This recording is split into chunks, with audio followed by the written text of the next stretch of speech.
Hello friends, मैं Nilesh Patel 3rd class में आपका स्वागत करता हूं। आज हमारी जो भौतिक विज्ञान की क्लास है इसको हम आगे बढ़ाएंगे। भौतिक विज्ञान की हमारी क्लास चल रही है और भौतिक विज्ञान की क्लास में आज हम पढ़ने वाले हैं वेग के बारे में। वेग के बारे में हम पढ़ने वाले हैं और भौतिक विज्ञान में आपने देखा होगा कि वेग जो है आपको 3 प्रकार के मिलते हैं। एक तो वेग है, दूसरा मिलेगा संवेग और तीसरा मिलेगा आपको आवेग। तो वेग जो है 3 प्रकार के आपको देखने को मिलेंगे। तीनों प्रकार के वेग होते क्या हैं, इनमें क्या क्या अंतर है, इसके बारे में हम आज की क्लास में देखेंगे। तो सबसे पहले हम शुरुआत करें वेग से। तो वेग से शुरुआत करें तो वेग बराबर होता क्या है, तो वेग बराबर विस्थापन बटा समय। विस्थापन मतलब दूरी होता है, विस्थापन बराबर दूरी बटा समय।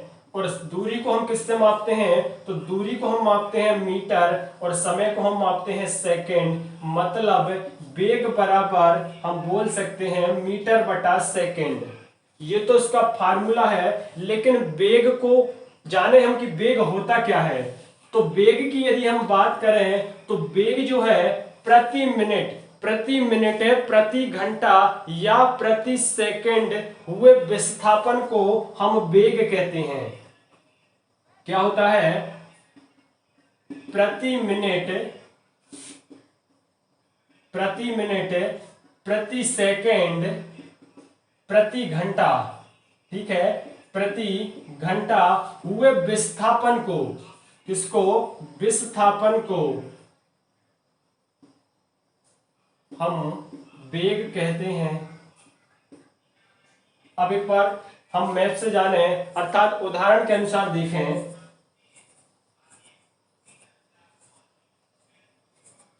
ये एक नदी है, ये एक नदी का मैप बनाया है मैंने। इस प्रकार से एक नदी है,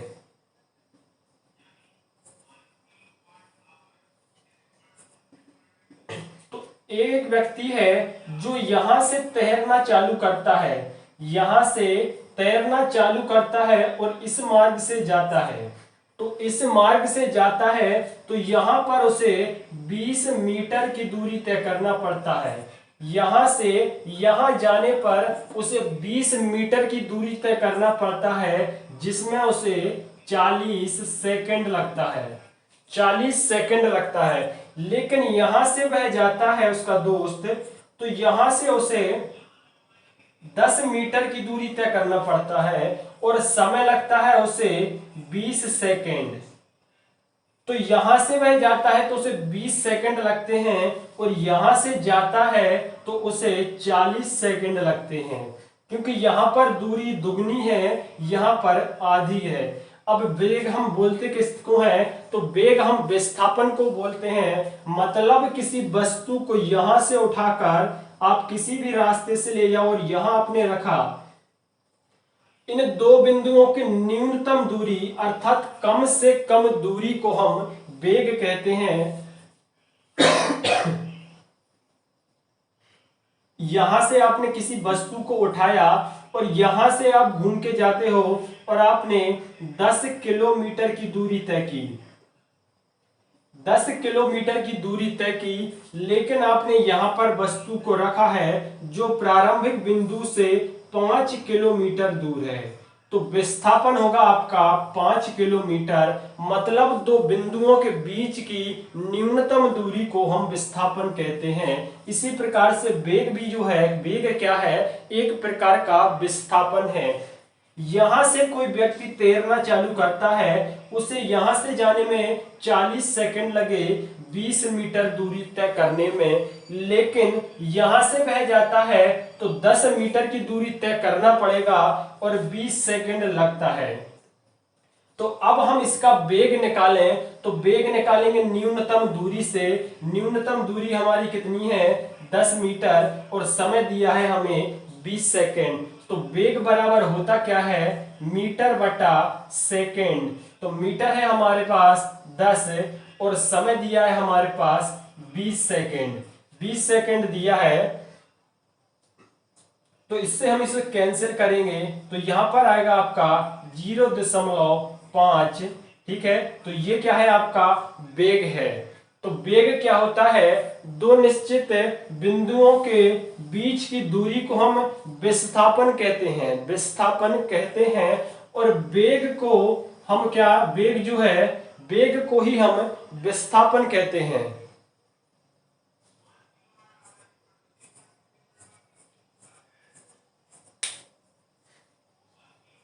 तो यहां पर वेग क्या होता है, वेग बराबर विस्थापन। क्या है, वेग बराबर विस्थापन। तो यहां पर हमने वेग देखा। अब एक बार और देखें, यहां पर एक सेकंड कंडीशन देखें। ये एक रोड है, ये एक रोड है जिसकी लंबाई है 100 मीटर। 100 मीटर लंबाई है। यहां से एक कार चलना चालू करती है, यहां से एक कार चलती है, यहां से एक कार चलती है। इस प्रकार से चक्करघन्नी होते हुए जाती है कार, गोल गोल घूमते हुए। और यहां पर वह अपना कांटा देखता है, तो कांटा उसका बताता है 120 मीटर की दूरी तय की। लेकिन सड़क की लंबाई हमने देखा था जो कि 100 मीटर थी। सड़क की लंबाई 100 मीटर थी, लेकिन कार जो चली है इस प्रकार से गोल गोल घूमते हुए, तो 20 मीटर ज्यादा उसे रास्ता तय करना पड़ा। तो यहां पर यदि हम विस्थापन देखें तो विस्थापन मतलब न्यूनतम दूरी हमारी आएगी 100 आएगी। और विस्थापन यदि हमारा 100 है तो वेग भी हम किससे निकालेंगे, 100 से निकालेंगे। तो यहां से यहां कार जाने में 120 मीटर की दूरी तय की। और समय की यदि बात करें तो समय उसको लगा, जैसे कि हम मान लें समय लगा उसे 60 सेकेंड, 60 सेकेंड लगा उसे समय। तो यहां से हमने यहां का विस्थापन देखा, तो विस्थापन है आपका 100 मीटर और विस्थापन बटा समय, इसको हम इससे काटेंगे तो हमारा आंसर आएगा वेग 6। लेकिन यहीं पर चाल की बात करें तो चाल हमारी क्या होगी, चाल हमारी होगी 120 मीटर। 120 मीटर की दूरी कितने समय में तय की, 60 सेकेंड में। 60 सेकेंड में 120 मीटर की दूरी तय की, अर्थात एक घंटे में कितनी दूरी तय करेगा। तो एक घंटे की यदि निकालें तो यदि मीटर से प्रति सेकंड की निकाल लेते हैं, तो प्रति सेकंड की यदि बात करें तो चाल है 1 सेकंड में 2 मीटर। चाल क्या है इसकी, चाल तो आएगी आपकी 1 मीटर में 2 सेकंड, लेकिन वेग हमने देखा तो वेग हमारा आया है 1.45। ये हमारा वेग है और ये हमारी चाल है। अर्थात वेग और चाल अलग अलग हो सकते हैं, लेकिन एक कंडीशन ऐसी आती है यहां पर वेग और चाल समान भी हो सकते हैं। जैसे ये रास्ता 100 मीटर लंबा है और 100 मीटर लंबा रास्ता है, यहां से कोई गाड़ी चलना शुरू करती है, यहां तक बिल्कुल सीधा जाती है। वह देखता है कि 100 मीटर लंबा ही रास्ता है और 100 मीटर ही उसकी गाड़ी चलती है। तो यहां पर उसका वेग और जो चाल है दोनों समान आएंगी। ठीक है, तो यहां पर हमने वेग के बारे में जाना। अब हम बात करें संवेग क्या होता है।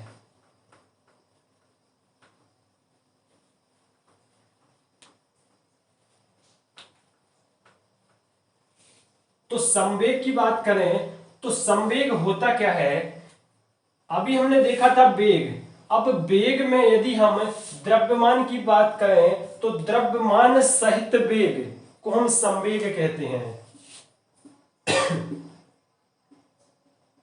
संवेग अर्थात द्रव्यमान सहित वेग क्या है, द्रव्यमान सहित वेग, द्रव्यमान सहित वेग बराबर क्या है हमारा, संवेग है। द्रव्यमान सहित वेग की यदि हम गणना करें, यदि कोई वस्तु है, जैसे कि हम देखें यहां से एक रास्ता है, यहां से एक ट्रक चलता है,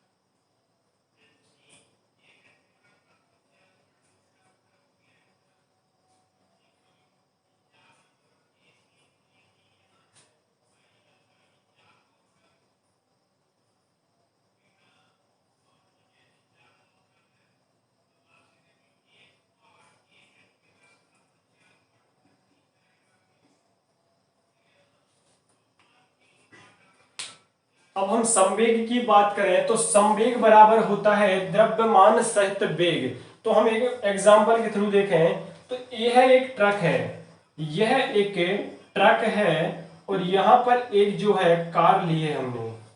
अब कार का वजन है, यहां पर यदि हम कार के वजन की बात करें तो कार का वजन है आपका 10 क्विंटल। कितना है? 10 क्विंटल है इसका वजन। और ट्रक जो है, ट्रक की बात करें तो ट्रक का वजन है 500 क्विंटल। 500 क्विंटल ट्रक का वजन है। अब होता क्या है, ट्रक जो है एक सेकंड में 2 मीटर चलता है। एक सेकंड में 2 मीटर चलता है। लेकिन कार की यदि हम बात करें तो कार एक सेकंड में 5 मीटर चलती है। 5 मीटर चलती है। तो यहां पर यदि हम चाल की बात करें तो चाल किसकी अधिक है? कार की अधिक है। एक सेकंड में 5 मीटर दूरी तय करती है और ट्रक जो है 1 मीटर में सिर्फ 2 मीटर तय करता है। क्योंकि अब लेकिन हम बात करें यहां पर समवेग की, समवेग मतलब द्रव्यमान। अब ट्रक का वजन है 500 क्विंटल और कार का वजन है 10 क्विंटल। मतलब एक सेकंड में जो ट्रक है 500 क्विंटल वजन को 2 मीटर दूर ले जाके रखता है। वहीं पर कार जो है एक सेकंड में 5 मीटर ले जाती है, लेकिन वजन इसका कम है। तो वजन इसका कम है तो इसका संवेग भी कम होगा। इसका संवेग भी कम होगा। संवेग बराबर होता क्या है? तो संवेग बराबर यदि हम बात करें तो किलोग्राम गुणा विस्थापन बटा समय।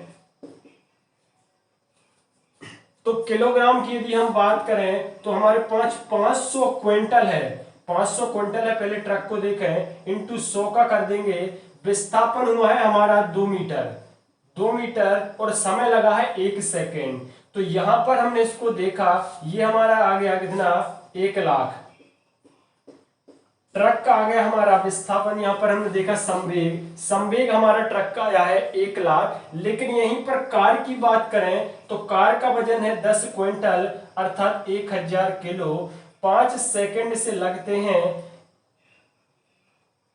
5 मीटर दूरी तय करने में से 1 सेकंड लगता है। तो इसको हम इंटू करेंगे तो ये आएगा हमारा 5000।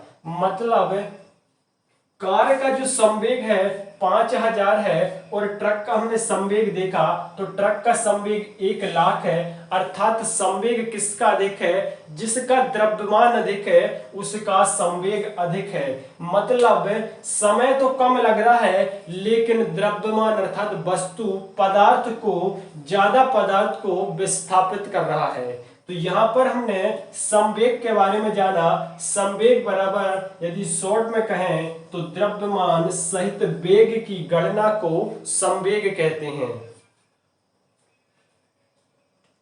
अब इसके बाद हम देखें आवेग। आवेग के बारे में देखें तो आवेग होता क्या है। अब आवेग की बात करें तो आवेग बराबर होता है आपका अल्प समय आवेग। यदि आवेग की बात करें तो आवेग बराबर होता है अल्प समय के लिए लगाए गए बल की गणना को आवेग कहते हैं। अल्प समय के लिए लगाए गए बल की गणना को लगाए गए बल की गणना को क्या कहते हैं? आवेग कहते हैं। तो आवेग बराबर हमने देखा अल्प समय के लिए लगाए गए बल की गणना को आवेग कहते हैं।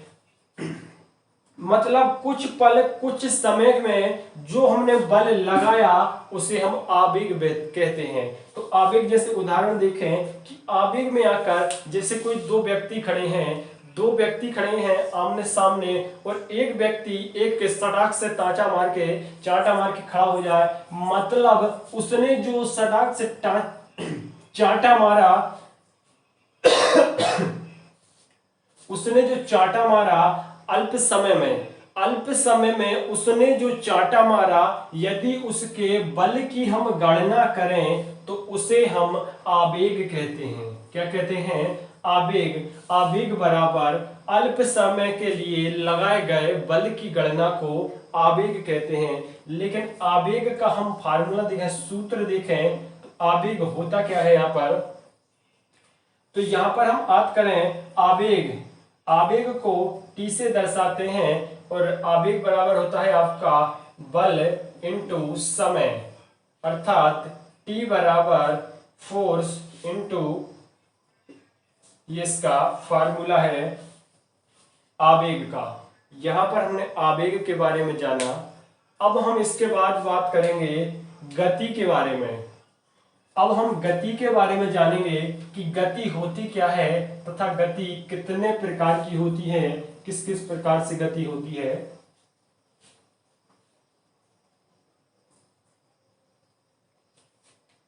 इसकी बात करेंगे गति।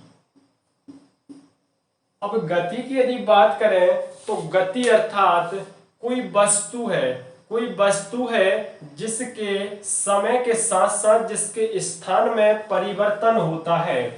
कोई वस्तु है जिसमें समय के साथ साथ स्थान में परिवर्तन होता है, तो हम उस वस्तु को गतिशील वस्तु कहते हैं। जैसे कि कोई पेन, जैसे कि ये कार है, यहाँ पर जो कार यहाँ पर रखी है, लेकिन मैं कुछ समय बाद यदि इस कार को वहां देखूंगा तो मैं बोलूंगा कार जो है गतिशील है, अर्थात गति करती है। तो गति जो है, लेकिन कोई वस्तु जो हमारे लिए गतिशील है वह सामने वाले के लिए गतिशील हो, यह निश्चित नहीं है। अर्थात हमारे लिए जो वस्तु गतिशील है वह सभी के लिए गतिशील हो, यह बात निश्चित नहीं। जैसे हम देखें, जैसे एक बस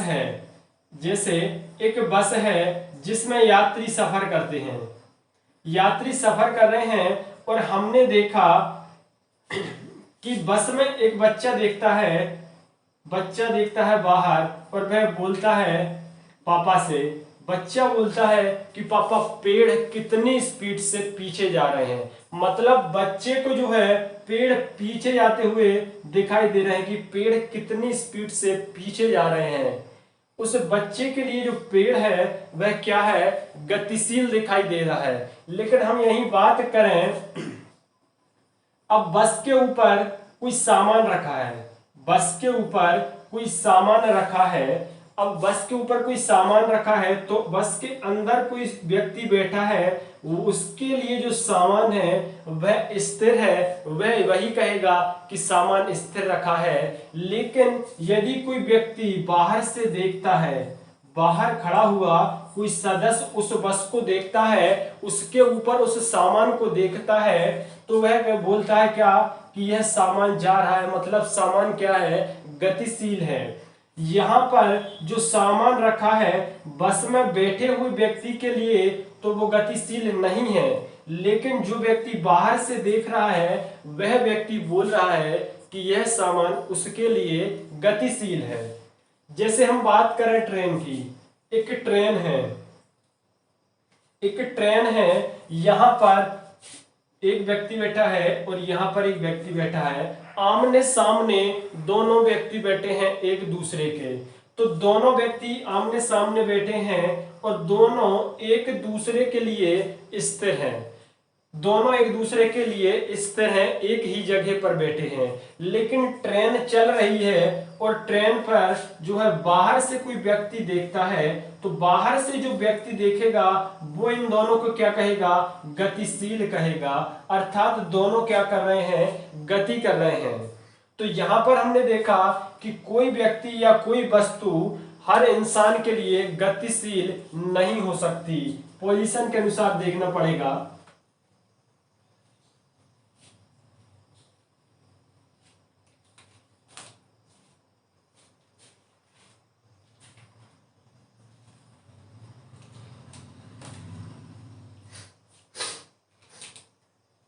अब यहां पर हम बात करें रेखीय गति की।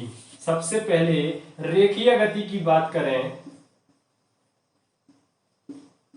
रेखीय गति, रेखीय गति इसे स्थानांतरित गति भी कहते हैं। तो रेखीय गति क्या होती है, अर्थात सीधी रेखा में गति करने को हम रेखीय गति कहते हैं, स्थानांतरित गति कहते हैं। जैसे कि ट्रेन जो है एक सीधी रेखा में गति करती है, तो इसे हम क्या बोलते हैं, रेखीय गति। इसका जो है स्थान में निश्चित रूप से परिवर्तन होता है। यहां से कोई वस्तु सीधा रास्ता चलती है तो उसके स्थान में सीधा परिवर्तन होता है, उसे हम क्या बोलते हैं, रेखीय गति। मतलब एक सीधी रेखा में जो गति करता है उसे हम रेखीय गति कहते हैं। अब इसके बाद हम देखें गोल गोल गति। गोल गोल गति की बात करें, ये तो हमने रेखीय गति देखा। अब सेकंड नंबर पे हम बात करें गोल गोल गति। गोल गोल गति, लेकिन गोल गोल गति जो है दो प्रकार की होती हैं। दो प्रकार की, कौन कौन सी, एक तो होती है आपकी घूर्णन गति। अब घूर्णन गति की बात करें कि घूर्णन गति क्या होती है। जैसे कोई वस्तु है, जैसे हम ग्रहों की बात करें, जो ग्रह हैं अपने अक्ष पर घूमते हैं, अपने अक्ष पर घूमते हैं, उसे हम क्या कहते हैं, घूर्णन गति। ग्रहों का अपने अक्ष पर घूमना, अपने अक्ष पर घूमना क्या बोलते हैं हम, घूर्णन गति। लेकिन होता क्या है, अब हम बात करें वृत्तीय गति। वृत्तीय गति की हम बात करें,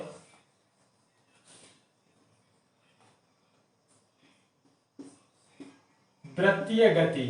वृत्तीय गति मतलब वृत्ताकार मार्ग पर जो गति होती है उसे हम वृत्तीय गति कहते हैं। गोल गोल गति वृत्तीय गति कहलाती है, वृत्ता मार्ग पर। जैसे कि सूर्य, ये हमारा सूर्य है, इसके चारों ओर जो है ग्रह घूमते हैं गोल गोल। ग्रह जो घूम रहे हैं उसे हम क्या बोलेंगे, इस चक्कर को हम बोलते हैं वृत्तीय गति।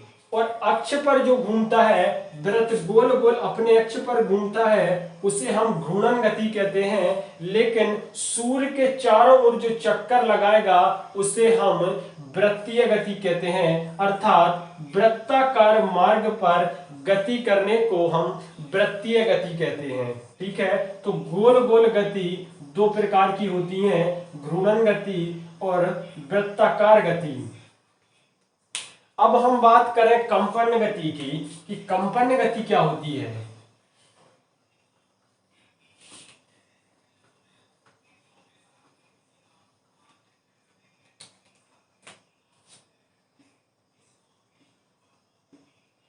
कंपन गति की यदि हम बात करें, कंपन गति अर्थात झिंझनाहट। कंपन गति किसी निश्चित बिंदु के इधर उधर मटकना, किसी निश्चित बिंदु के इधर उधर डोलने को हम कंपन गति कहते हैं। जैसे बात करें हम घड़ी की, जो पेंडुलम वाली घड़ी रहती है, इस प्रकार से जो पेंडुलम वाली घड़ी रहती है उसमें एक पेंडुलम लगा रहता है। इस प्रकार से एक पेंडुलम लगा रहता है जो कि इधर और इधर एक निश्चित दूरी पर इधर उधर मटकता रहता है, उसे हम कंपन गति कहते हैं। इसे हम कौन सी गति कहते हैं? कंपन गति कहते हैं। मतलब इस निश्चित मार्ग से इधर उधर होता रहता है, उसे हम क्या बोलते हैं? कंपन गति।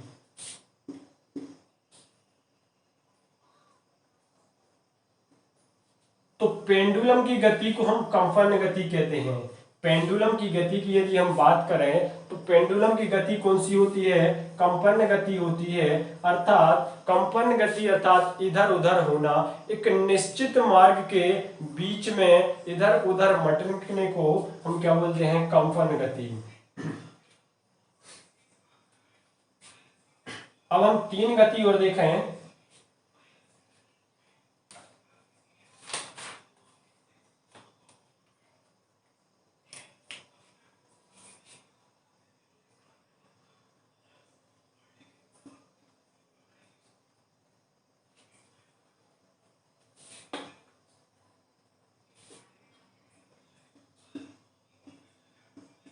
बिंबीय गति। अब हम बिंबीय गति की बात करें तो बिंबीय गति क्या होती है? देखो,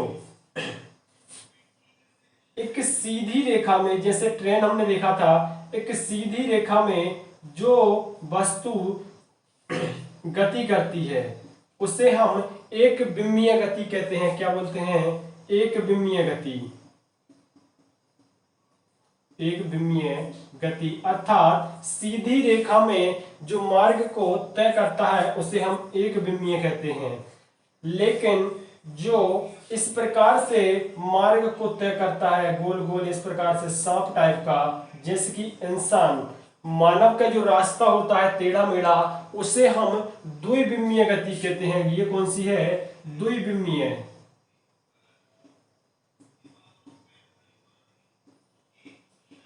द्विबिंबीय गति। तो ये है आपकी कौन सी? द्विबिंबीय गति। अब एक गति और देखें, जैसे कि पक्षी। पक्षी जो है हवा में, आकाश में उड़ते हैं। पक्षी जो है आपके हवा में उड़ते हैं, तो इनकी गति को हम बोलते हैं त्रिबिंबीय गति। त्रिबिंबीय गति कौन कौन की होती है? तो त्रिबिंबी जो गति है पक्षियों की होती है, पक्षियों की होती है। और कौन सी होती है? मछली की, अर्थात जल में तैरने वाले, हवा में उड़ने वाले जो गति है उसे हम त्रिबिंबीय गति कहते हैं।